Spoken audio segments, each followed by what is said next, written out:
सकाळी उठले, सगळ्यात आधी तर भांडी घासून घेतली कारण लागलेली होती खूप भूक.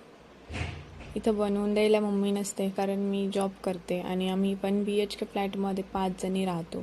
तर घर नाही आहे की मम्मी भूक लागली आहे दे ते दे असं म्हणायला इथं कोणीच नाही आहे. तर जे पण पाहिजे ते सगळं स्वतःची कामे वगैरे सगळं काही स्वतःच करायला लागतं. भांडे घासून घेतली, चहा करून घेतला, त्याच्यासाठी दूध तापवून घेतल्यानंतर दूध तापल्यानंतर मी इथं थोडेसे मखानेही भाजत होते सोबत तूप टाकून खाण्यासाठी. नंतर मखाने भाजून झाल्याच्या नंतर मी राजगिऱ्याचा लाडू दुधामध्ये टाकून खाल्ला. तर आज ब्रेकफास्टमध्ये हेच खाल्लेलं होतं मी. नंतर मग लंचमध्ये बनवले होते मी रव्याचे उत्तप्पे कारण तांदूळ वगैरे काही भिजू घातलेले नव्हते.